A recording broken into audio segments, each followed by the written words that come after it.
Good morning. Am I here? Am I alive? Am I actually live? I think so. Good morning, good morning, good morning. Happy Tuesday. Back for another Tuesday Q&A. It's funny, the questions that came through this week, mostly, particularly in my Facebook group, are not necessarily like questions that appeal to a broader audience, or there are things that are just incredibly visual, which is not the kind of questions that I answer here. So I have picked a couple of questions that came to me privately to address today. I promise, I tried real hard. I went in, I'm looking, like, what are all the questions that came through this week? And they just don't have a broader appeal in terms of really doing a chat about some of the questions. So hopefully these questions will answer some like lingering questions for some of you who have been tuning in here. If anybody's new here, by the way, first of all, if you're back, thanks for being back. If you're new here, welcome. I'm Alison Ellis of realflowerbusiness.com, and I teach floral designers how to run the business side of your floral business more efficiently, with more confidence, and help you learn how to really lead your customers where you want them to go, instead of kind of feeling like you're at the mercy of whoever might be sort of at your door or in your inbox.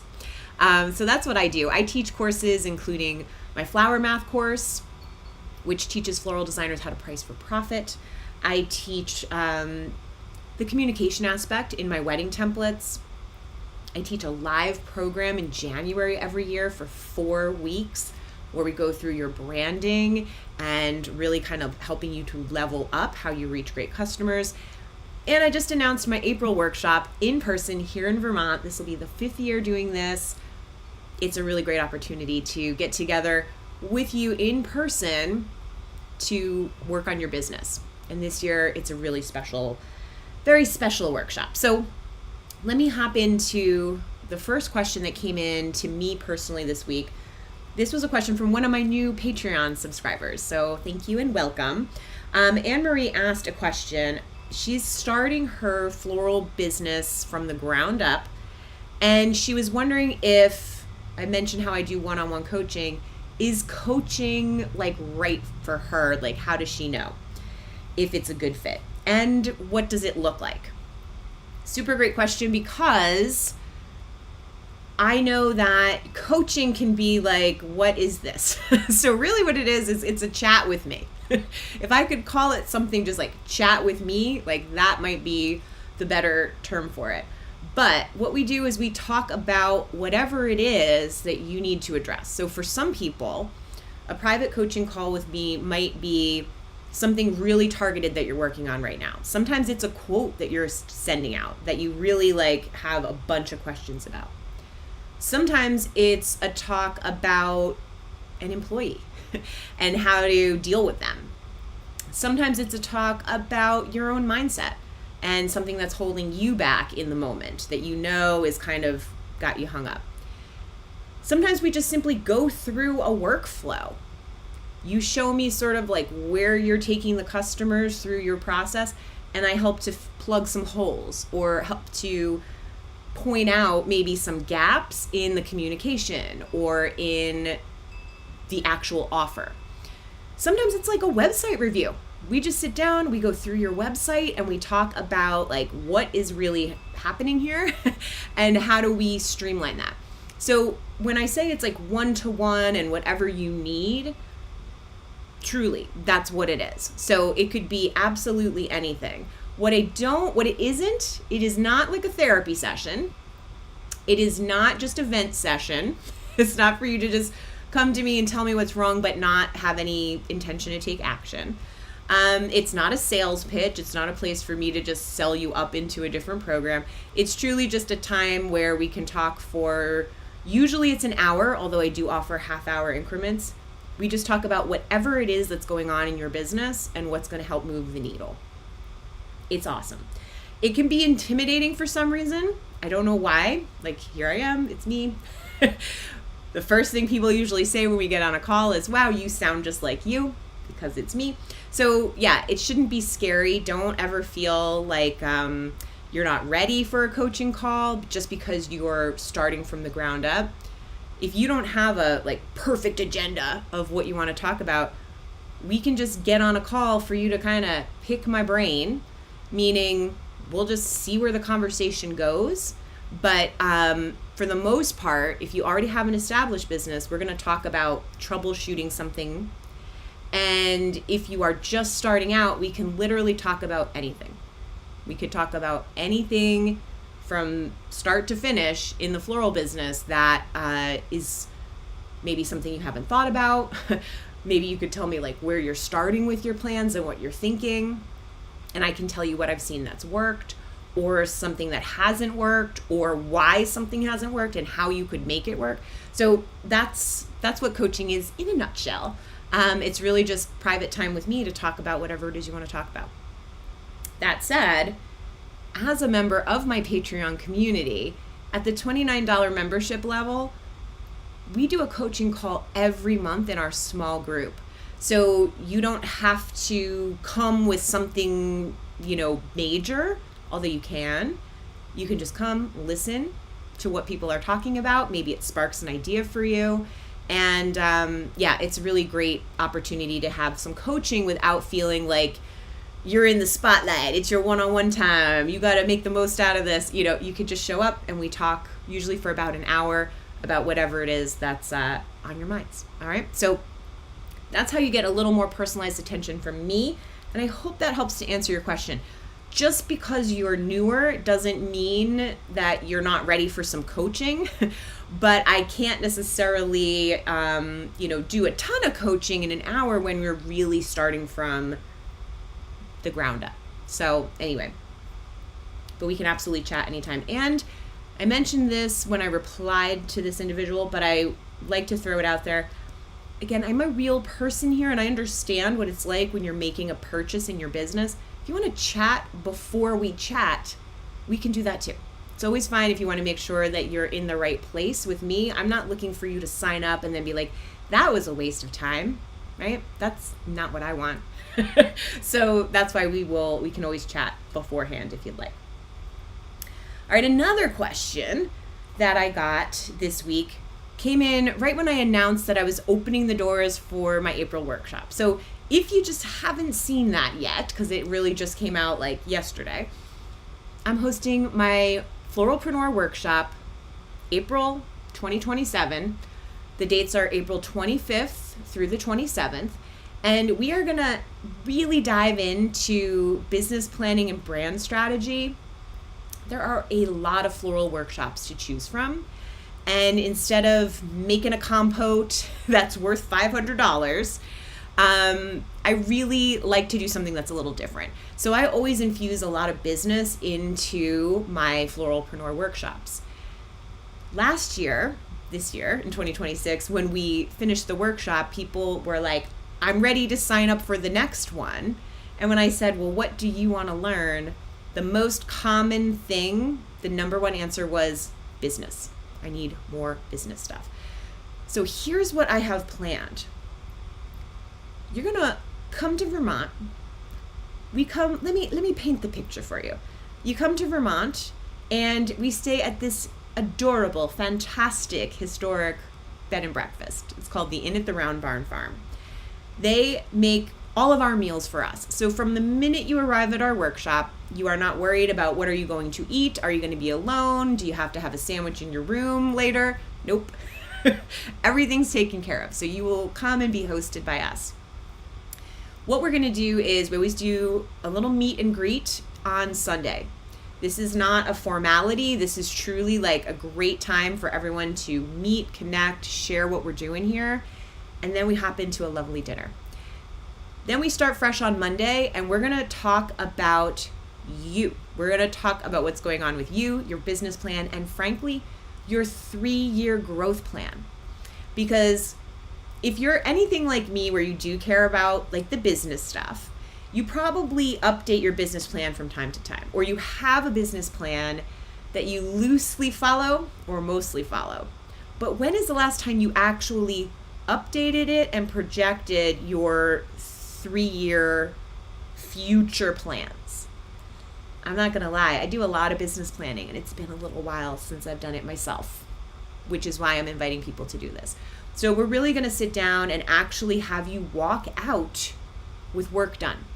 Walk out feeling like you have some plans in motion, you have clear actions to take, and frankly, I've built in time for you to implement while we are there. So whether it is changing some of the sales copy on your website in real time while we're sitting there talking together, or it is you reaching out to somebody and making a connection, we are gonna not only plan what your steps are, I'm gonna make time for you to complete some of those steps. So you really do walk away with work done. I've been to, I don't think I can say I've been to a lot of workshops.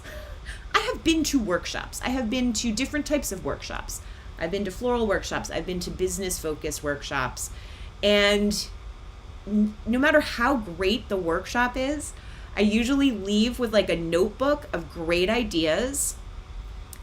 Again, even as somebody who likes to pride myself on like, I implement and I do things, I will sometimes not look at those notes ever again. Or I look at them, but they don't go anywhere, right? So the whole purpose of this particular workshop is that you won't have that happen. You're not going to go home with a workbook full of to-dos. We're going to actually have some things implemented. That said, I'm also bringing in our photographer who has been our official photographer for the last 4 years. So she's back again for year 5. Isora Lithgow Creations is going to come and take brand photos for you. So not just a couple of headshots, truly you're going to walk away with like 10 images that you can use for marketing. So you are going to level up your marketing simply by adding a couple of great photos to your marketing materials. So whether that's just on your social media, your website, anything where someone says, can you send me a headshot, right? Because you're going to be featured in something. You will have that. You will be more professional. So full package, you're going to walk away ready to be truly a leveled up brand by the time we're done with our 2-day workshop. In addition to that, though, I'm also inviting people to join me for the January training that I mentioned at the beginning of this broadcast.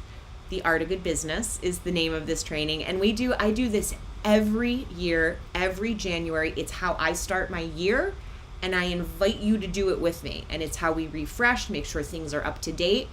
And it's going to basically be like a little jump start so that when you come in April, we have a good foundation of the type of work we're aiming to do.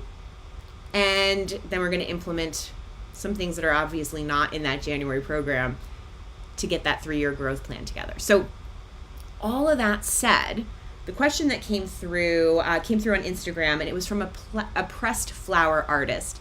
And she was wondering, is this a right workshop for her as a pressed flower artist? And my genuine response is anybody who runs a business of any kind, you could be running a donut shop. This would be a good workshop for you to get your plans and your brand strategy more clear and solidified moving forward for the next several years. So I am not appealing to, donut artists and bakers, but the truth is any type of business that you run. Some people run more than one business, right? Like you have a business and your partner has a business, These principles can be applied to any business. But as a floral designer or a flower farmer, and again, as a pressed flower artist, you're tangential enough, right? You're totally in the mix. You might not be in the fresh realm, but you're going to have the same sorts of desires and pain points that we have as floral designers. So like, for example, nobody needs pressed flowers, right? But you know what? They also don't need fresh flowers to get married. You could get married without flowers. I know every time I say that, I feel like I'm going to get struck by lightning, but it's really true. So we have, on that level, we are selling something that you don't need, but that you want, and that we know makes everything better. And there are ways that you can be complementary, right? So you get the fresh flowers, and now here I am making them into art that will last you a lifetime, that you can pass down, right? So there are ways where we're just so connected that if you're a pressed flower artist, it would be a no-brainer to say, yes, this workshop will work for you. Again, especially if you're trying to appeal to weddings. The same types of clients, there are going to be a lot of very similar threads in the way that the customer thinks and what they're looking to hear from you as a business and a brand. So that is my answer to that. So I know these feel like very self-indulgent questions. I'm telling you all about what I offer, but that is the truth. These are the questions that came through. All right, and I have one more question that I want to answer that did not come to me directly.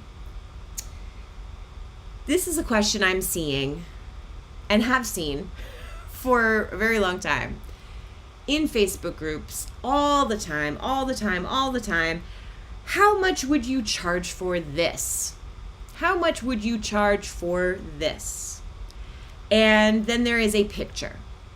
And sometimes there is a stem count. Sometimes there is not a stem count. Sometimes there's a picture and they go, I don't know how many stems. Well, you could count them from the picture. So what I want to address on this is especially prevalent this week in like some flower farmer groups that I'm in. We need to have a price anchor for ourselves. We need to know what it costs. How much did it cost to grow that? Or how much do you sell it for? But we need to have some kind of an anchor. This is triggering a memory of a question that came through that, I don't know, for some reason when I was scrolling looking for questions, it didn't jump out at me, but it's jumping out now. Somebody asked a question in my group the other day about a client who wants to do some of the flowers and then have some DIY buckets. And so what was interesting is the response, right? Some people are just like, that'd be a no from me. Okay, well, if you are a flower shop and someone came into your flower shop and wanted to buy a bucket full of flowers, would you sell it to them? I hope so. I really do. Which then brings me to the second part of this question. There were too many people in the comments saying, well, you should charge at least double. Why would we charge less than your full markup on your product? So let's talk about this, both of these questions. How much would you charge for this, whether it's a picture or it's this question of buckets? Charge the real price. Charge the real price.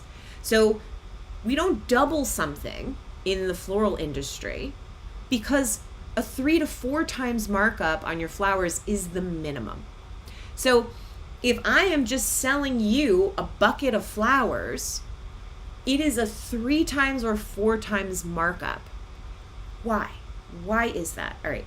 My flower math course breaks down every single step of pricing for you. But the short answer is because you put time, energy, and work into getting those flowers. Whether you are creating a little recipe so that you know how many stems you need, whether you are driving to the supplier or they are, shipping it to you, your hands are in this. Your mind is in this. You have to worry about this. You have to think about this. That is what you are being paid for. Just so we are clear, you are being paid for all of the mental load, the conversations back and forth. So if you buy something for $1 and sell it for $2, you're shorting yourself, especially if you're going to get those flowers, open them up to inspect them for quality, clean them, right? Pluck petals, take leaves off, recut them, put them in a bucket. You have to charge for the bucket. You have to charge for the bucket. Like, none of this is free. Your work isn't free just because they're going to arrange it themselves. Just like if they went into a flower shop, you don't charge less for the flowers from the bucket in the flower shop, so you don't charge less for the flowers from the bucket for the event. Now, my answer to this particular question on they want to do some things made by me and some things they want to DIY. I just want to start with ugh.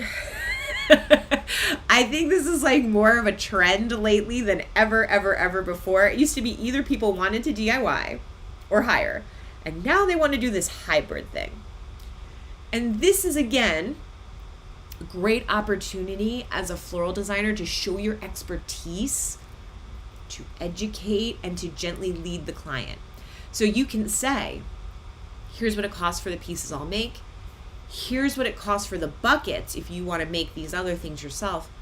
And here's what it costs if you want me to make those things for you. So that they can see there isn't a huge price difference, most likely. You can give them a sense of how you can make this easier for them. And try to, again, lead them, bring them along to what makes the most sense. Something like this happened to me recently where somebody inquired, they actually have their own vases, and like bud vases, and the bride was like really thinking about having the bridesmaids make their own bouquets the morning of the wedding. So I did my very best to listen and understand the intention, right? We want to do something together. And I suggested an alternate idea of, what if I do all the bouquets, but then we have some bud vases for the head table, and they can make whatever they want for that head table. So why did I suggest that? One is because, look, I don't even care how cool you are or how cool your friends are. Nobody really wants to work on the wedding day. All right? Nobody wants to be like told, okay, now you have to make something pretty for my wedding that's going to be in all of my photos. That's really the truth. And I'll tell you why I know this. Because I have seen enough people who are not florists make arrangements and be completely unsure of themselves. I have no idea what I'm doing is the first thought in their mind before they start. And when that is the mindset of the person, they're kind of feeling like they're set up to fail. They kind of feel like they're on the spot. And here's a guarantee. If you have 5 or 6 bridesmaids, guaranteed one person is going to be better at doing this than others. Or at the very least, one person's bouquet is not going to look like the others. How do I know that? I make a lot of bouquets. And trust me, it's hard to make 5 bouquets look the same when you're making them, let alone having other people make them. Your hands get dirty. You have to cut them. There's trash. There's just a lot that goes into it. So it might seem like, oh, we're just going to make 5 bouquets the morning of the wedding. That's really not what it is. So I was just very honest about why it might be a better idea to do something different. Those bouquets are the most photographed of the day. They're going to be in all of the pictures. We don't want them to not match. We don't necessarily want 4 that look great and 1 that looks bad, right? Now that's a story of what went on this morning. We don't want to give them the pressure that they have to do this. You have to make your bouquet. It's not as friendly and nice as you think it is. This isn't so fun. When they also have to be like dressed at a certain time, and they had to be out with you last night until whatever time, and maybe they're having their hair and makeup done, so they have certain time slots, right? There's so many moving pieces on the morning of a wedding that we wouldn't want to add this to it. But instead of shooting the whole thing down and just saying, bad idea, here's what you could do. And then what I'm hoping, you know what I'm hoping, they'll just change their mind and say, you just do that head table too. It will not affect the price greatly. It will not change many things at all. But there's less risk in them not matching with these bud vases on a head table. So this is what it's like to show your expertise, right? To be able to gently lead the client through and explain what could work, why this wouldn't work, and why it's not that it doesn't work for me, This isn't about me. It's about making sure that you have a smooth morning where you don't have 5 or 6 of your best friends being like, for real, we're making our own bouquets right now. Okay? We got to be always thinking of the end result. And for me, again, this is part of the brand building work that I do and that I teach. It's about the customer experience. If those bridesmaids do not have a good experience on that morning of the wedding, it's going to reflect on me. I know it sounds crazy, but it's true, because it's easy to blame. Oh, well, the flowers came, they didn't come early enough, or they were too long, or there weren't enough, or we didn't have enough instruction, right? Whatever it is, it can go on and on and on, because it's going to be a little spoke in the wheel. Right? A little, not a spoke in the wheel, a little stick in the spokes of the wheel. That's what I mean. Something that's tripping you up. Okay. So I don't like to booby trap my customers, especially not on the wedding day. And I feel like this is a little booby trap. So it was well received. The client agreed, right? So just to show you, it's not, you don't have to come out of the gate with, nope, well, I won't sell you a bucket of flowers. You can say, I can sell you a bucket of flowers. Here's how much it is. And here's how much it is for me to do it. All right. And just show them, gently educate them on why they're going to get a better result when you do it. That's my answer for that. So, and if you really don't know what to charge for something, come over to the flower math side, come into the light. My flower math program was made for any floral designer, whether you are a retail florist, a home studio florist, whether you are a flower farmer. There are general rules and principles about the retail value of flowers that I teach you specifically in flower math, so you understand why you charge what you charge, where the money is coming in, where that profit, what that profit covers. Does it cover your time? Does it cover the product? These are things we need to understand in our business. If you want to maximize your income in your business, you need to maximize your profit margin in your business. And this is what I teach in flower math. It is also what I teach in my pricing chat, which I'm going to do this September. So September 16th, if you have a pen handy, write it down. Wednesday, September 16th at noon Eastern, I'm going to do my next pricing chat. I will send out emails. I will put a link in this video so you can sign up to get on the notification list, and you'll get an email to join me on Zoom for a little chat on the 3 most important numbers that every florist needs to know in their business. I do this chat for free. And again, it is the pricing chat for florists. It is designed to help you identify the 3 most important numbers you need to know in your business, so you can focus on them and grow your business. So I think that's everything. I think that's everything on my list today. So thank y'all for being here. Thanks for watching last week's live stream, the last 12 weeks. This is my 13th week in a row doing this live Q&A, and I've been really enjoying it. So I am making no commitments for future Q&As right now, and I'm going to tell you why, because I'm going to be doing some planning this week.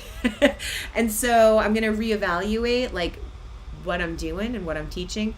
I really like the idea of continuing these Q&As like all year, but I really need to evaluate it. So this is the no promises ending to today's Q&A. 13 weeks in a row has felt like such a great, fun streak for me to just be here sharing, answering questions, and thinking about you, to be honest. Thinking about you, the viewer, you, the person who is asking the question, you, who I may know or who I may not know yet, because it really is something that the customer aspect of what I do is so important to me, and yet, it can so easily get forgotten a little bit or missed because we're thinking about like what we want to say and what we want to share. And so that's why I started doing this, because it's not just about like, what do I want to tell you today?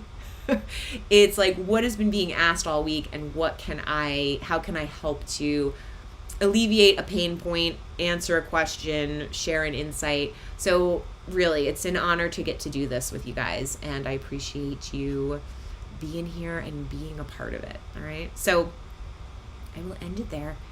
As always, keep doing beautiful work. If you have questions for me, please reach out. I really am just the real person here behind the screen, answering questions all the time.